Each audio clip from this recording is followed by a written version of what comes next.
దేశవ్యాప్తంగా కూడా సంబరాలు జరుగుతూ ఉన్నాయి.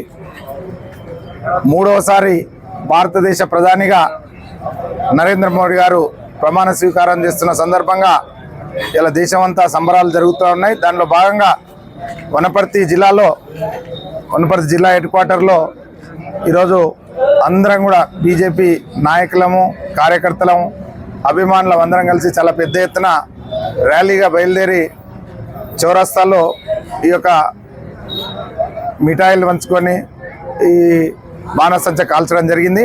దీంట్లో ప్రజలు చాలా పెద్ద ఎత్తున సంతోషంగా ఉన్నారు. ఏదైతే ఈరోజు ఎన్నికలు జరిగినాయి, భారతదేశం అంతా కూడా అందరూ చూస్తూ ఉన్నారు. ప్రపంచం అంతా చూసింది ఎన్నికలు కూడా. దాదాపు అంటే 20-30 దేశాల ప్రతినిధులు కూడా ఈ ఎన్నికలు చూడడం జరిగింది. అయితే ప్రజాస్వామ్యబద్ధంగా ఈ ఎన్నికలు జరగడం జరిగింది. ఒక పక్క నరేంద్ర మోడీ గారేమో 400 పార్ అని నాకు 400 సీట్లు ఇవ్వండి అని చెప్పి ప్రజల దగ్గరికి పోవడం జరిగింది. అటు ప్రతిపక్షమైనటువంటి 29 పార్టీల ఇండియా కూటమి అది ప్రజలంతా కూడా ఇవాళ 420 అంటున్నారు. అంటే మాకు అధికారం ఇవ్వండి, చీటింగ్ పేరు మీద వాళ్ళు పోయినరు. ఈరోజు నరేంద్ర మోడీ గారికి ఏమో అధికారం ఇచ్చిండ్రు ప్రజలు. ఈ అయితే 29 పార్టీల కేడీ పార్టీ ఏదైతే ఉందో 420 వాళ్ళను ఢిల్లీ పులిమేరలకు కూడా వాళ్ళని ఎక్కనీయకుండా వాళ్ళందరినీ కూడా తరిమి కొట్టి ఇలా ముచ్చటగా మూడోసారి దేశ ప్రజలంతా కూడా ప్రధాని నరేంద్ర మోడీని చేయడం జరిగింది. ఇటు భారత్ మాత్రమే ఈరోజు అభివృద్ధి చెందుతూ ఉంది. ఈ అభివృద్ధి చెందుతున్న దేశంలో ప్రజలు ఏదైతే అనేక అస్తవ్యస్తలు ఉన్నటువంటి వ్యవస్థల నుంచి ఈ 10 ఏళ్లలో వాళ్ళ యొక్క జీవనాన్ని చాలా అద్భుతంగా తీసుకురావడం జరిగింది.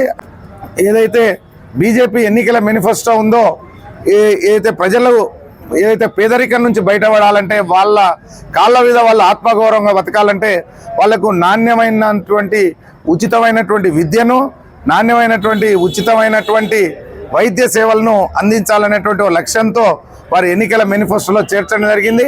ప్రతి మనిషికి కూడా పని కల్పించాలనేటువంటి ఉద్దేశంతోన వారు ఏదైతే ఉపాధి అవకాశాలను కూడా వారి యొక్క ఎన్నికల మేనిఫెస్టోలో పెట్టి చాలా పెద్ద ఎత్తున భారతదేశంలో ఓతికు ప్రభుత్వ రంగంలో, ఓతికు ప్రైవేట్ రంగంలో కూడా చాలా పెద్ద ఎత్తున యువతకు ఉద్యోగాల అవకాశాలను వారి యొక్క మేనిఫెస్టోలో పెట్టడం జరిగింది. అది మహిళలకు కానీ, రైతులకు కానీ, యువకులకు కానీ ఇలా అందరూ కూడా సంబరాలు చేసుకుంటా ఉన్నారు. కేంద్ర ప్రభుత్వం ఈరోజు ప్రజలకు అందిస్తున్నటువంటి ప్రతి కార్యక్రమాన్ని కూడా పేదలకు అందే విధంగా మేమందరం కూడా ప్రతి కార్యకర్త కూడా పనిచేస్తూ ఉంటాడు. అయితే రాష్ట్ర ప్రభుత్వం వాళ్ళు దాదాపుగా 400 గ్యారంటీలతోన వారు ఏదైతే తప్పుడు వాగ్దానాలతోన వారు అధికారంలోకి ఎక్కిండ్రు. వారు ఏదైతే ఎక్కిన నాటి నుంచి కూడా ఒక బస్సు ఫ్రీ తప్ప ఏ ఒక్కటి కూడా పూర్తి చేయలేదు. దాన్ని వారు ఏదో రకంగా ఎన్నికల కోడ్ ఉంది, ఎన్నికల పేరు మీద తప్పించుకుంటూ ఇప్పుడు 6 నెలలు దాటిపోయినరు. ఇప్పుడు మేము ప్రజాక్షేత్రంలో తప్పక నిలబెడతాం, వాళ్ళను ప్రతి ఊర్లో కూడా నిలదీస్తాం. వాళ్ళను ఏదైతే మీరు ఇచ్చినటువంటి గ్యారంటీలను అమలు చేయమని చెప్పేసి అడుగుతాం. ఒతికు కేంద్రం ఇస్తున్నటువంటి ప్రతి పథకాన్ని ప్రజలకు చేరే విధంగా మేము ప్రయత్నం చేస్తాం. ఇంకా ప్రజలకు దగ్గర ఈ పేదరిక నిర్మూలనే లక్ష్యంగా మేము పనిచేస్తూ ముందరికి పోతామని ఆశిస్తూ ఉన్నాం. ఏదైతే ఇలా మాకైతే చాలా సంతోషంగా ఉంది. ఈరోజు కేంద్రంలో మంచి నాయకులకు ఇద్దరికి మంచి బెర్తులు కూడా రావడం జరిగింది. ఏపీ ప్రభుత్వాన్ని ప్రజలు ఎందుకు కోరుకుంటున్నారంటే ఇది మన ప్రభుత్వం. అక్కడ ఢిల్లీ నుంచి పైసా పంపినా అది నేరుగా మన అకౌంట్లో వస్తుందని చెప్పి ప్రజలంతా కూడా నమ్ముతూ ఉన్నారు. కాబట్టి ఈ యొక్క ప్రభుత్వాన్ని ఇంకా వచ్చే 10 ఏళ్ళు కానీ, 20 ఏళ్ళు కానీ, 50 ఏళ్ళు కానీ, 100 ఏళ్ళకు కూడా ప్రత్యామ్నాయం బీజేపీకి ఏది లేదు. కాబట్టి అందరూ కూడా బీజేపీ పార్టీలో చేరి ఈ ప్రభుత్వానికి అండగా ఉండి మనం కేంద్రం నుంచి వచ్చే ప్రతి పథకాన్ని కూడా అన్ని కూడా ఆస్వాదించి మనం ఉన్నత స్థాయికి ఎదగాలని కోరుతున్నాను. For more videos like this, subscribe Big TV channel.